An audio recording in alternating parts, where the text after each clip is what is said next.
Estou aqui novamente, né? Da série do louvor, já vem para a carta missionária.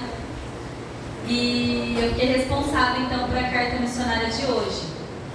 E quando a Vanessa pediu para eu escolher, eu fui justamente pelo título da carta, né? Que eu achei muito interessante. E o tema da carta, né? O título da carta de hoje é Estrangulado pela Mão Invisível. E conta a história de Teofan, né? Um moço que ele mora na África Ocidental, né, no país da Nova Guiné. E um dia, um sábado pela manhã, aconteceu algo assustador com o Teofan. Ele estava se arrumando para ir à escola e ele sentiu como se alguém estivesse agarrando sua garganta. E ele não conseguia respirar. Só que havia um problema, né? Ele sentia que alguém estava apertando sua garganta, porém ele não via quem estava fazendo isso, né? E aí ele ficou muito assustado. E ele não conseguia respirar. Então, ele apavorado, ele saiu correndo, né? E ele foi para a escola. E após algum tempo, ele conseguiu se recuperar e respirar novamente, normalmente. Mas aquilo foi apenas o começo. Quando o Teofan menos esperava, ele sentia aquela mão agarrando o seu pescoço, invisível, fechando a sua garganta e ele sem conseguir respirar. Com a falta de ar, ele fugia para algum lugar, ele começava a andar tentando achar um lugar onde aquela sensação pudesse passar. E o pai de Teofan, então, preocupado com a situação, né, levou ele ao hospital. E os médicos o avaliaram e tudo mais. E o médico falava assim, não, está tudo bem com você, não tem nada. E aí, mais uma vez, aqueles episódios acontecendo, e o pai de Teofan levou ele novamente a outro hospital e mais uma vez ele foi examinado e o médico falava, está tudo bem com você. Mas Teofan sabia que estava alguma coisa errada. Ele sabia que não estava tudo bem, porque ele não conseguia respirar. Então, o pai de Teofan pensou o quê? Se não é físico, é psicológico. Levou ele num hospital psiquiátrico. E aí, então, o médico, né, prescreveu alguns comprimidos para Teofan tomar, para dormir e tudo mais. Teofan, né, se sentiu melhor após tomar alguns remédios. Mas eles não paravam o ataque. Os ataques continuavam. Ele sentia que alguém prensava a sua garganta e ele não conseguia respirar. E após algum tempo tomando os remédios também pararam de fazer efeito. E ele não conseguia respirar mesmo. E ele não sabia o que fazer. E aí foi nessa má fase, né? Que imagino que ele não conseguia dormir à noite, ele não conseguia passar os seus dias sossegado, tranquilo. Ele começou a ouvir uma voz que falava com ele na sua cabeça. E essa voz falava assim, vá à igreja.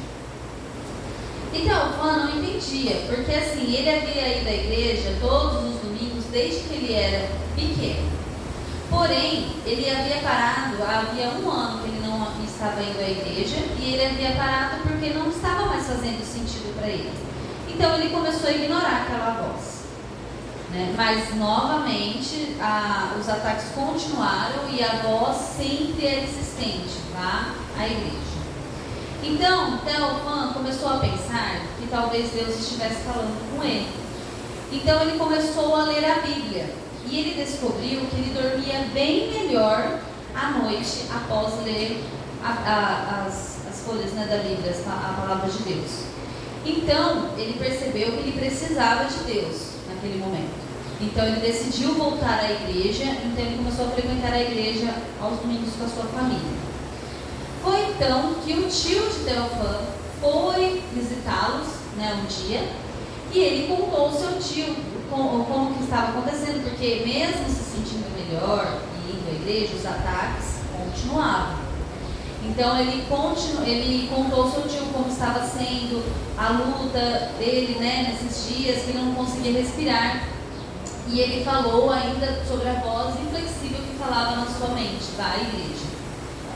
Então, o tio de Teofan, ele era adventista e ele trabalhou como pioneiro da missão global da Guiné, né? Ele trabalhava com as pessoas que não eram cristãos, mas ele percebeu que o sobrinho dele, que já era cristão, precisava da sua ajuda também.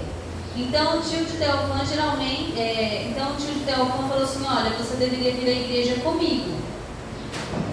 E essa seria a melhor solução para você.